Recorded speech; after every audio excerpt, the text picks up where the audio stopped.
Okay, we're going to get this started. We heard that there's an accident on Balearic and more people will be coming in, but we want to go ahead and move forward. So greetings to all of you and welcome. We the people for the people.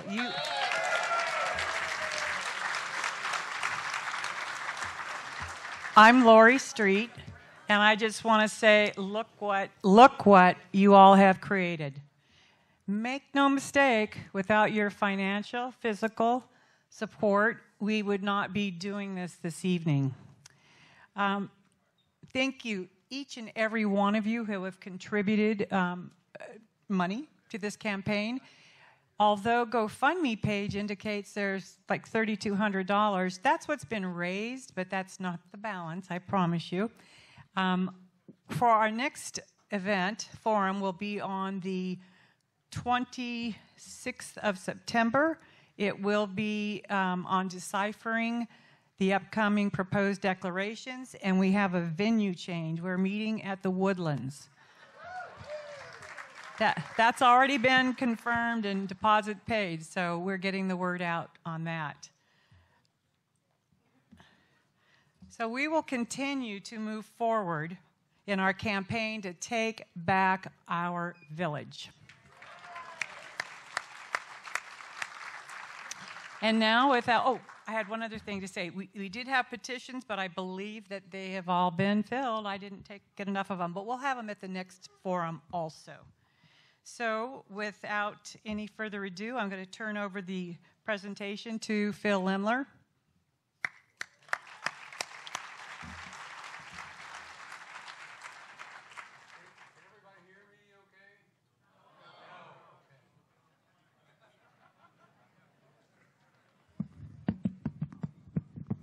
How about now? Yeah. All right. First of all, I need to tell you, I was just told that we've got to explain the exits out of here or the fire marshal's likely to shut us down. So if there's any reason, there's, of course, exits the way you came in. There's an exit out this side way, out that door, out that way. And any other exits that anybody knows about? Over to the side over there as well. And I hope that that suffices. What's that? In the rooms too. They have exits in them? Okay, great. So through the library, so we should have plenty of ways to get out of here should we need to. What we're going to be talking about tonight is the Comprehensive Master Plan. I'm going to refer to it as the CMP, primarily because I get tired of saying Comprehensive Master Plan. So the CMP is something that's you're probably all somewhat familiar with. It is a document that's about 540 pages long. I've read it numerous times. I've studied it. I've looked at different sections and have a pretty good understanding of everything that's in there. And tonight, what we're going to be talking about really is just a small part of it. You cannot imagine how difficult it is to consolidate 540 pages of stuff down into a 30-minute or so presentation. But in essence, that's what we've done. Tonight, I'm also going to give you some figures. We're going to talk about statistics and numbers. Everything that I talk about tonight is directly out of the CMP. I'm not making up any numbers. I'm not assuming any numbers. These are numbers that are used by the authors of the CMP and the process that we go along. I'm going to try and take the first technological jump here, and hopefully this will work. And we'll see.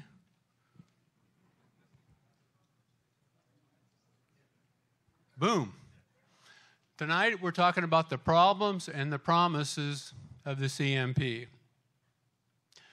What is the CMP? The CMP, or the Comprehensive Master Plan, in essence, is a long-term development plan for Hot Springs Village that will forever change the way we live. This is and there's another technical challenge here, is the pointer Nope, not working. This is kind of a schematic of the village. It's a little bit kind of crunched together, but you can get an idea of the outline of the village, and then all of the circles inside of that are all of the areas that the CMP proposes to develop over roughly a 20-year period of time. And as you can see, it's quite extensive. It rebuilds much of the village. We'll end up with, over time, a town center at the Woodlands, which is kind of the primary target of the CMP, and mostly what we're going to talk about tonight, otherwise we'd be here for hours. Of course, there's a Coronado Center, and a Carmona Center, and an Eastgate Center, and you can see all the different areas that they propose to change. Sorry, Miss Nally. And, of course, it also includes an unknown amount of roadway and street rebuilding. Every time you redo one of these neighborhoods, of course, all the streets and the roadways and everything are redone as well. So it's a massive, massive construction project. And again, this is supposed to go on for over 20 years. Pardon I was assuming that I would have a microphone that worked. I've only got two hands, so I'm going to work through this.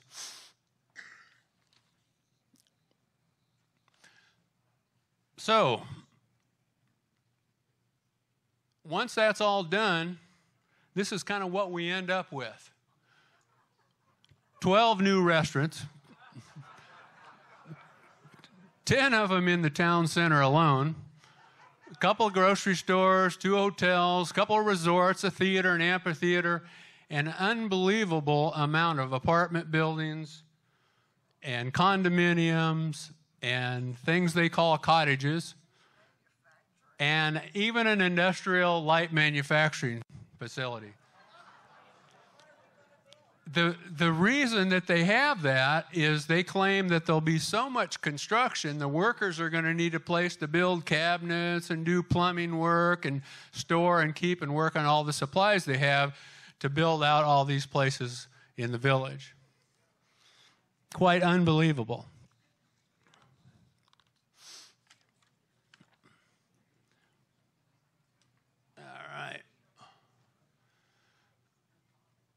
This is an overview of the town center itself. And this is an artist rendering. If you go into, I believe it's pages 160 through 163 in the CMP. Yes, sir. Quick question. Who authored this? Is this the $500,000 we paid? Yes. Yes, it is. And please hold your questions. Write those down. We'll get those later. But yes, this is the $500,000 consultant plan that we got. Can you someone dim the lights?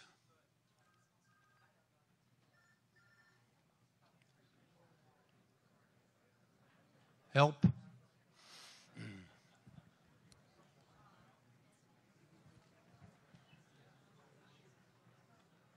And if you go into the CMP in pages 160 through 163, it'll actually identify some of these buildings for you. It'll tell you exactly where the grocery store is and where the hotel is going to be and the resort and all the other commercial space that they're building in there. And a whole bunch of retail space. Just to give you an idea, in addition to the 10 restaurants that we talked about here in the town center, which God knows how would we ever support 10 restaurants, additional restaurants, but there's going to be coffee shops, a microbrewery, a bakery, butcher shops, ice cream parlors. There's going to be a movie theater, a bike shop, a garden shop, kitchen store, antique store, hardware store, clothing boutiques, leather shops, and on and on and on and on. It's all in the CMP.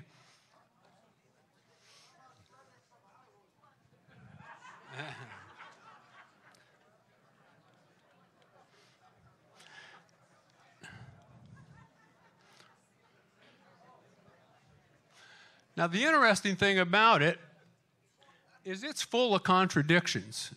I've read over my career hundreds of plans similar to this. I've built plans, I've analyzed plans.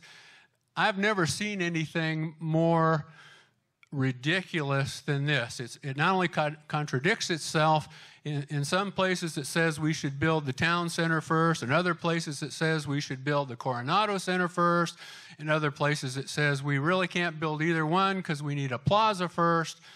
And it's like the people that put this together weren't talking to each other. It's like Joe did pages 1 through 50 and Sally did pages 50 through 75, and it's just totally confusing. Here's the first major problem with it, is the CMP states before any of this can happen, we need the demand first.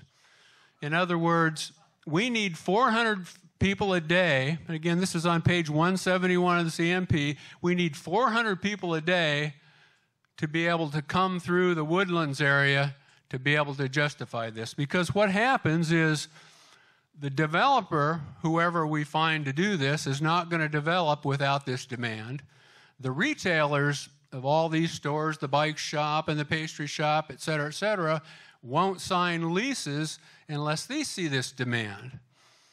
And then, of course, the banks won't finance it unless at least 60% of the retail space is leased. So where will these 400 people a day come from? It won't happen.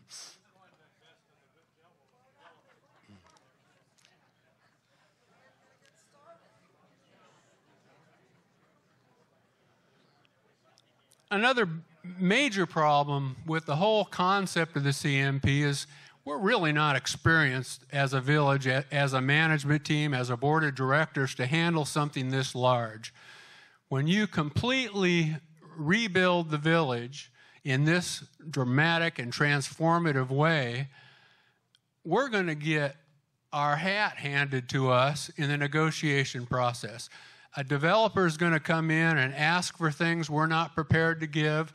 We're not capable of doing that. So we'll either end up with an inexperienced or undercapitalized developer, or my biggest concern is we're going to end up trying to develop it on our own. In other words, we'll try a couple of developers, things won't work, it won't happen as fast as we need to. We're committed to making this thing happen once we get it started off. The POA has talked about it in several places in the CMP about doing the development themselves. Now, how scary is that? And again, page 165 and twice again on page 171, they talk about it. There's several other places there. And even though the POA has been advised by the consultants not to develop. Now, the question is once we build the town center with all of this retail space, and it includes apartment buildings all along the outside of it, because the theory is that people are going to live in these apartments, and they'll be the ones that are shopping at the bike shop, in the clothing stores, and the 10 restaurants, and all of that. So the function of this building scenario is build retail, build the commercial, and then build the apartments all around on the outside of this. So this won't work. First of all, as a village of 14,000 people, there's absolutely no way we can support this kind of retail. We can't make the retail we have work now. We can't make the restaurants we have work now. We just don't have enough people in the village to do that. So how is this going to work? You've got all this retail space and all this commercial space and then all these apartment buildings. What is their plan for doing this? Hold on to your seats. What they propose to do is to attract 20, 30, and 40-year-olds to come here to the village to live. That's who's going to live in these apartment buildings. Highly unlikely.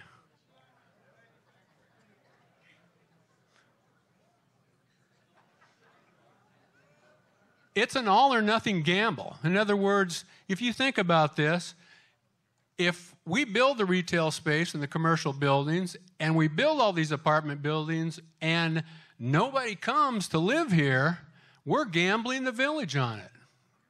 Every one of us here is going to be responsible for this development. General partners, limited partners. So we're hoping that all of these millennials will come here and live here in the village. Now, when you think about that, it sounds pretty ridiculous. Because there's no jobs. Where are you going to work? If you're 30 years old, you're now living in an apartment behind the town center, where are you going to work? You've got no friends here. You have no reason to live here in the first place. And a 30-year-old is going to look at this as going, man, there is nothing to do there. And who at 30 years old wants to go live in a community where the average age is probably over 60? Probably doesn't fit well. If you look at the second largest millennial community in the United States is in San Diego. Okay? So here you're a 32-year-old guy and you're thinking about where you're going to live, and you're going, well, let's see, do I want to live in San Diego where there's everything to do and there's the ocean and there's the beach and nightlife, or do I want to go live in Hot Springs Village? So how could you build a marketing strategy and a plan that would be solely based upon that concept? Who would do that? What is wrong with these people?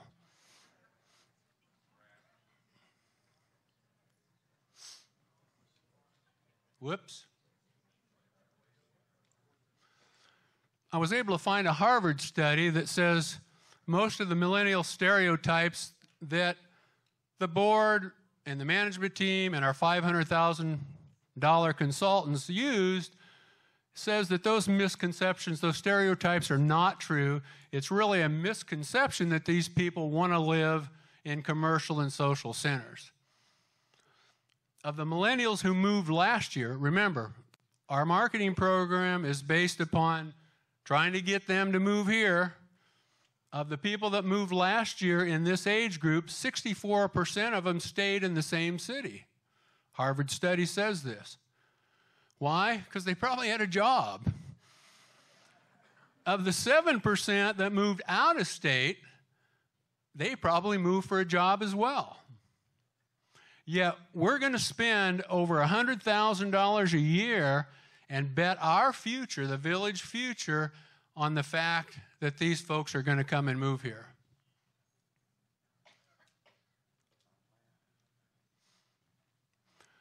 Why was the CMP created? Is there any way we can get one more light up just over the top here so I can see my notes? I'm kind of working in the dark here, which is okay for a magician, but not so good for a speaker. Why was the CMP created? In other words, why did they come up with this in the first place? Well, the initial problem that we have as a village is a revenue problem. And what they're trying to do is solve that revenue problem. Page 313 out of the CMP basically says the amount of property owners and revenue streams do not support, thank you, do not support the amount of existing infrastructure. Perfect. Thank you. Thank you very much. I have a hard enough time seeing these buttons without doing it in the dark. If you look in the CMP, this again's out of the CMP. The summary says, currently we are projecting nearly a $45 million worth of maintenance needs over the next 3 years. So what that says is if you take our current operations of money that we have left over from property fees and golf and some other things, we're still $10 million a year underfunded. that means that maintenance needs that we have today are going unmet. In other words, we're putting this stuff off. There are things that we need to be doing here in the village, maintaining buildings, golf courses, roadways, and a variety of other things that simply aren't getting done because the village has not managed itself to be able to produce the revenue necessary to cover this. I mean, we can't cut the expense side of our financial statement very much. We still need the services. We still need the police and the fire. We still need all of the other amenities that we all came here to get. So the only option for us is really on the revenue side of things. So the theory behind the CMP was being, I'm going to call them non-marketing oriented people. They took a look at the village and said, my God, where are we going to get the revenue from? Well, look at all the land we out here. Let's just go develop all that land, and then we'll get all sorts of money coming in for more property fees and et cetera, et cetera, et cetera. It doesn't work.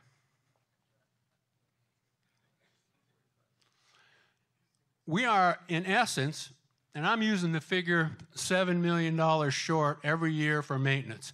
The way I get that is they say $10 million in the CMP, but that does not include, we get some residual value from the two-tier system. Y'all remember the two-tier system?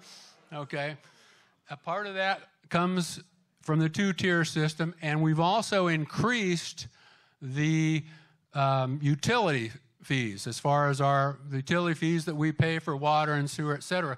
So a part of that's been offset. So we're still now only $7 million short, which after 5 years, according to my calculator, that's $35 million we're in the hole. And that doesn't include any money that the CMP is going to spend. So this is just maintenance needs that we can't cover now. How does the CMP address that? This, and I don't know how well you can see it, I apologize, we did not have a $75,000 budget to put this together, so this is a chart out of the CMP that basically looks out 20 years. This is in 2038. This is after the CMP is ran for 20 years and all the development that we've done and all the money we've spent and all these apartment buildings and retail spaces, and we've got all these millennials and Gen Xers running through the village. Here's the revenue we're going to get from doing that. $1,756,000 basically. Let's see, does that cover $7 million? I don't think so. So, first of all, who would do this? Who would build a business plan and a strategy to fix our revenue problem, rip the village apart for 20 years, and still come up short, and then put it down on paper?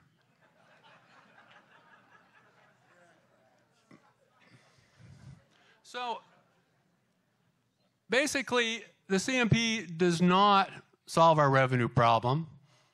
It states, if you do that calculation, we're going to be $5.2 million short every year, even after 20 years, and this is if the CMP works perfectly according to their plan and strategy. So where is this money going to come from?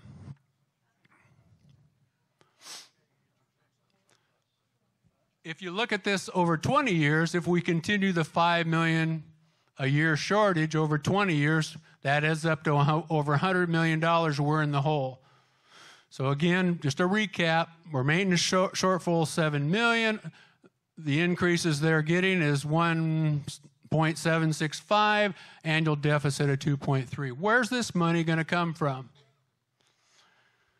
Well, the other sad thing I find in the CMP is they start talking about this revenue, where they're going to get the money from.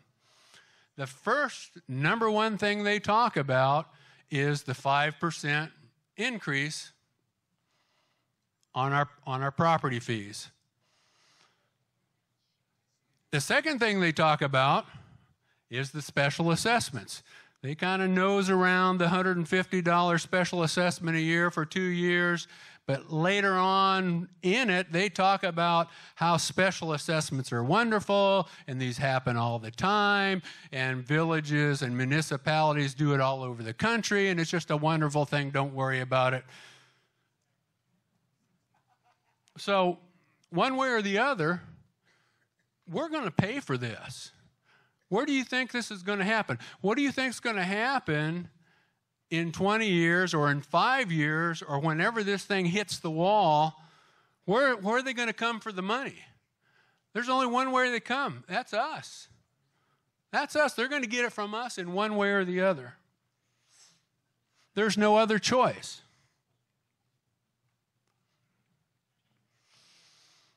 Some of the problems with the CMP and why I believe it's destined to fail, again, my opinion, is the thinking process and the assumptions made are all wrong. First of all, it's just bad marketing. Nobody in their right mind, nobody I ever know, and I have a background in marketing, would ever create a marketing plan targeting millennials in our community to try to get them to move here. We will never become an active lifestyle community for all age groups. We're a retirement community. We can be an active lifestyle community for retirement, but to try to completely turn the ship into something we were not and never will be, and we won't fool these kids, okay?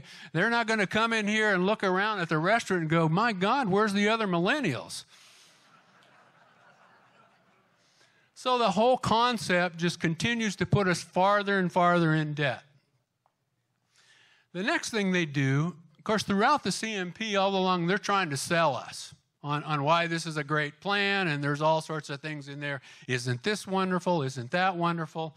But one of the things they do is they base this on communities that are not like us. In other words, they say, well, Hot Springs Village can do this. We can do this because look at all these other places throughout the country that did this.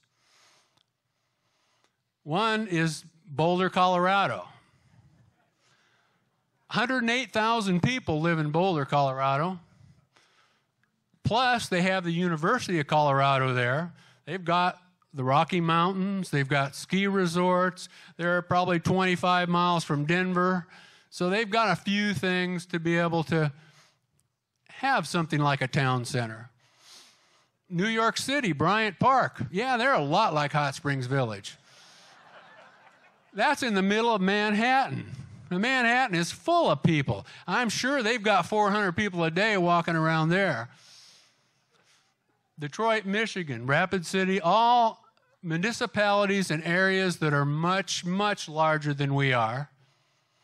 Plus, they all have other tourism or colleges or things there that make them particularly attractive. And none of these communities are gated communities. You know, one of the problems we have is everything we do, and developers are going to look at this. You ask anybody with a background in development, they're going to come in and they're going to look at the numbers. You know, what's the traffic likely to be? Where is the buyers going to come from and the shoppers? And they're going to look at the closed gates and go, well, we're going to build all this out for an area, a population of 14,000 people? Absolutely not. Plus, they all have tourism and colleges or proximities to other markets. The other thing I want to mention back here is the last 3 of these that they use as examples in the CMP aren't even in existence yet. One of them had a start date of March 1st of 2018. It still didn't open yet. The other 2, Tinley Park is still in the thinking stage. They haven't even decided to do it yet. So is this all they could come up with? What happens if the CMP fails? Well, think about this. We have a developer comes in. We start ripping up the town center, building apartments and grocery stores and leather shops and all these things. And if it fails, what's going to happen? Those buildings are going to sit there, and we're going to have weeds growing up in the parking lot, and no one is going to shop at these places. Now, the roadways will be torn up. Think about the traffic and the construction mayhem of all of this building, of the cement trucks and lumber trucks and plumbers and electricians all driving around through the village. It's going to be one large traffic jam. I believe it's going to depress our property values. That's my concern. In other words, you've come here to look at Hot Springs Village as a potential place to live. You're driving down DeSoto Boulevard,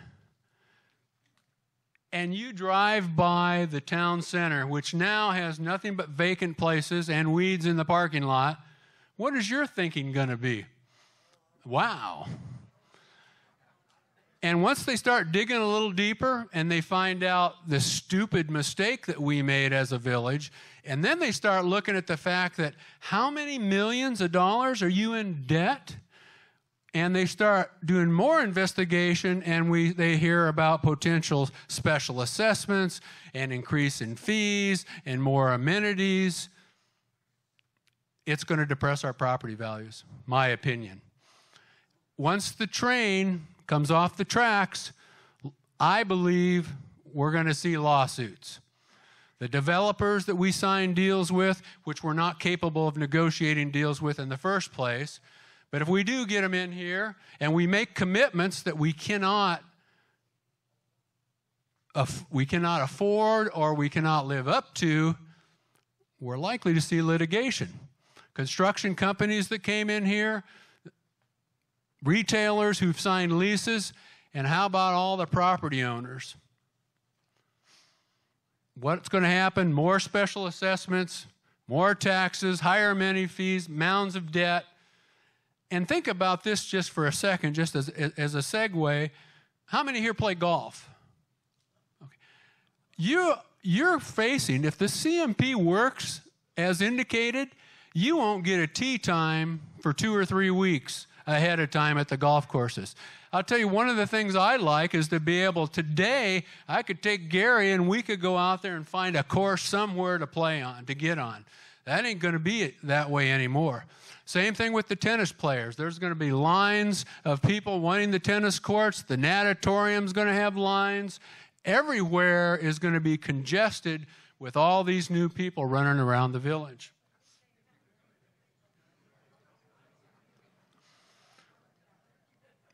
So what happens then next? Okay, this has failed. First of all, the existing board and the existing management, they're going to be long gone. Okay, this will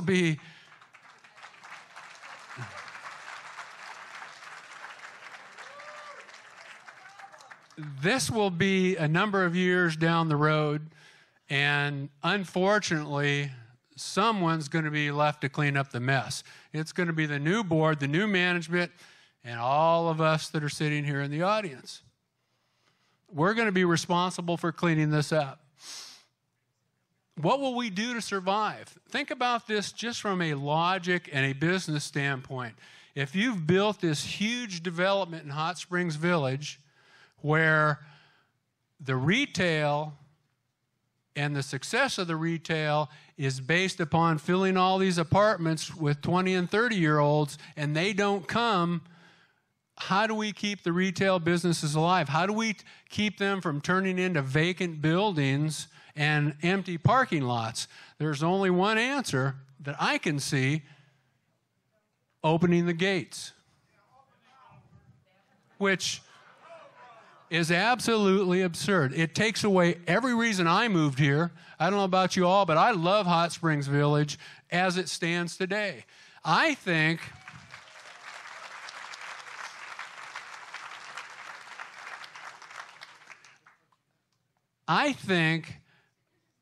and we'll talk about this in some of the future seminars, I have an idea and some ideas, and I've talked to other people that are marketing experts here in the village about how do we create revenue. That's our only problem.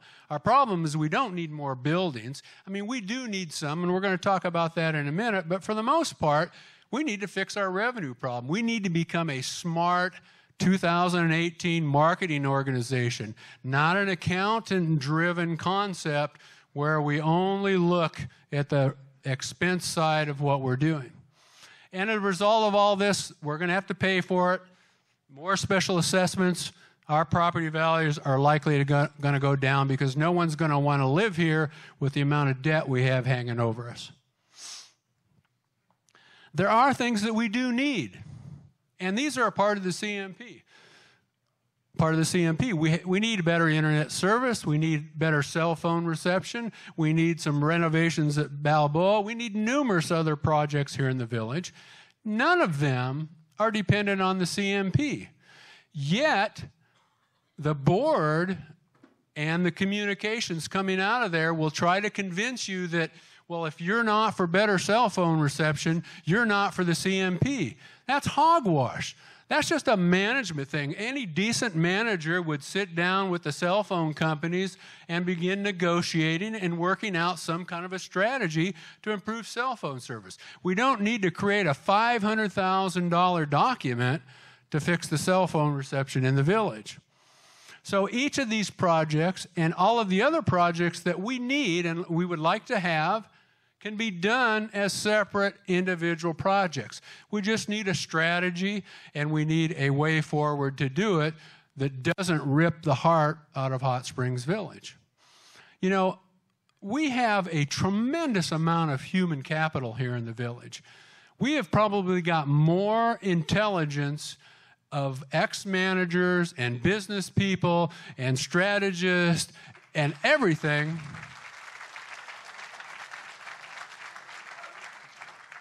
Why wouldn't we use that talent? Why wouldn't we develop? I talked to the board a couple of months ago about starting a business committee. I said, look, you guys, you're missing the business component in everything you do. You're not looking at this like business people. They won't talk to me anymore. But what we need is the people in the village as volunteers, maybe just as a consultant to bounce some ideas off of. Maybe we get a group together of people that have experience in X, Y, or Z, and we get them together and say, here's the problem. Help us come up with a solution. The tremendous amount of capital here. We've got more capital probably in this room than most corporations do in their board and upper management structure. Why not use it? So we don't need the CMP for all of this. We just need good management and a strategy. Here's what I've been told every time I knock on the POA's door. I don't think they like me. What they say to me is, well, let's just let them try it. You know, let's go ahead and see if it works. And, you know, we're going to pass this all a little bit at a time. And the budget, you know, we got budget meetings. And so we're not going to do anything that doesn't make economic sense. And I look at them and said, man, you just passed a $500,000 CMP that makes absolutely no sense. And I'm going to rely on you to go spend my money on a crazy thing. And you just want to try it?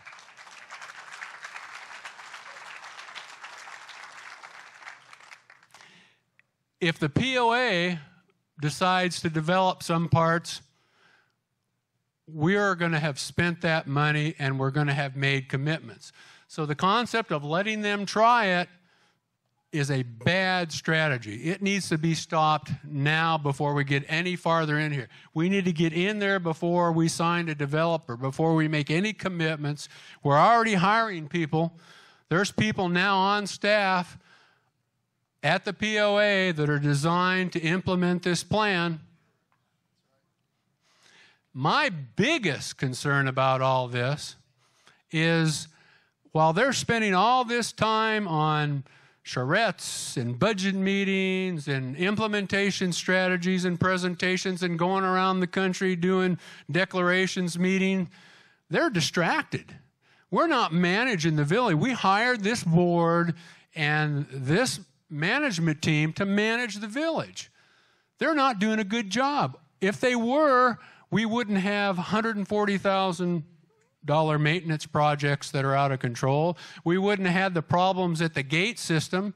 That's a management problem. You can blame that on the company that we hired, but why would you pay them the money up front before the thing got work? I would never do that, would you? Nobody in this room would. So they're distracted. They're totally looking at the CMP and it's the savior, and they're all excited about it, but they're not doing their jobs. Again, my opinion.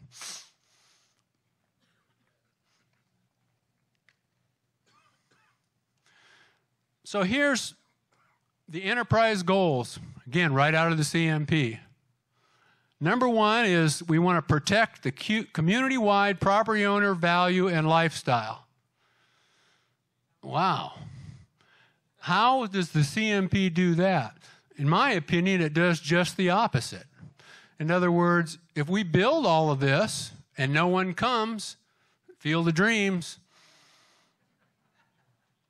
we're not protecting our property owner value, and we're certainly not protecting our lifestyle.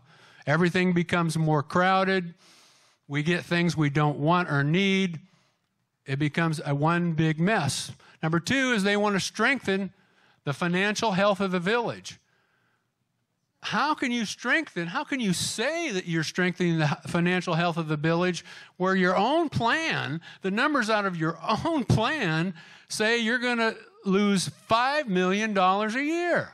How does that strengthen the health of the village, the financial health of the village? And of course, the last one is build property owner trust and support. I don't even need to discuss that one.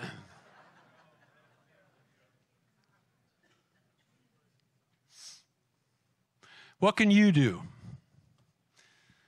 Well, unfortunately, a lot of this should have been done before the CMP was passed. It's now passed. The new covenants are in place. The first thing you need to do is we all need to get involved. I sincerely appreciate everyone coming here tonight. This is a big step. Give yourself a pat on the back, yes.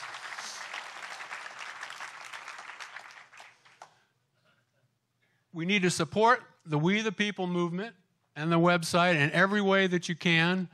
The board needs to know there's a substantial number of villagers that are against the CMP. Here's the interesting thing. Every single board member I've talked to in my meetings with the CEO, they all say that there are many more people here in the village that are for the CMP than are against it. And my question is, do you read the Village Voice? Absolutely not. I don't believe that's true, but I believe we need to demonstrate that this is not true, that we get our friends and neighbors involved.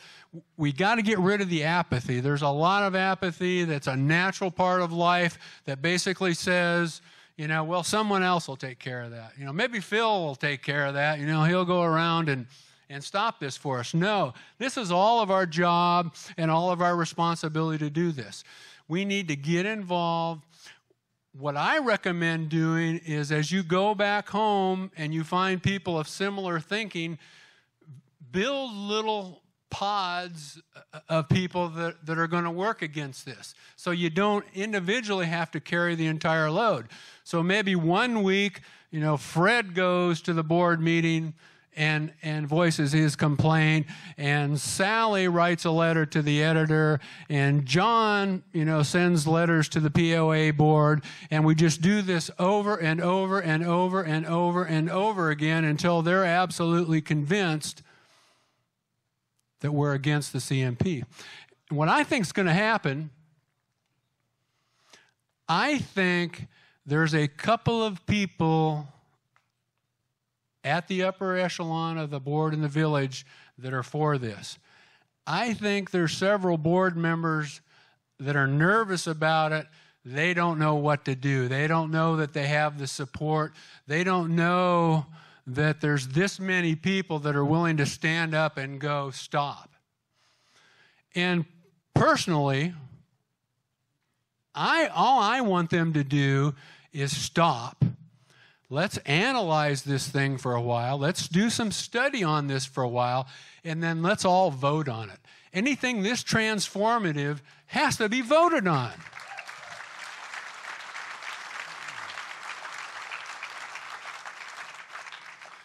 So we can't allow a group of 7, 8 people to decide our future.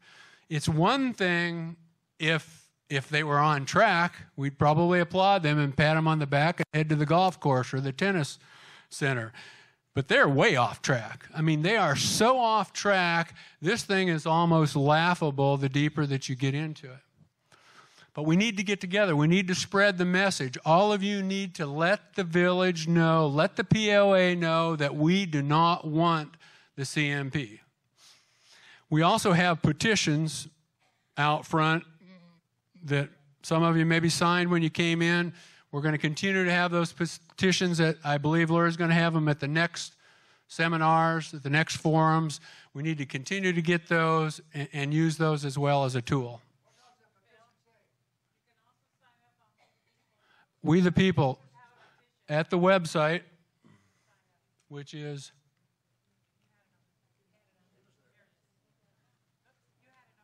I did? We the People. There you go. And sign the petition there. Help us any way you can. Get involved. This is your village, okay? You're the ones that are going to be affected by this. I'm just up here talking.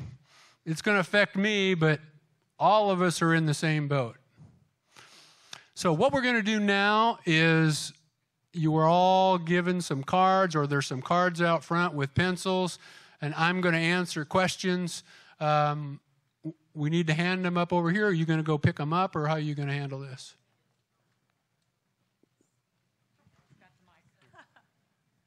Okay, so those of you who did get a card and pencil, go ahead and ask your questions. They need to be CMP related, please. And if you don't have a card and you want a card, raise your hand. We have volunteers here that will pass the cards to you, and we'll collect them and start answering. If you need to have a break right now, feel free. I know it's kind of crowded, but if you need to have a break, we'll come back in about 10 minutes or less.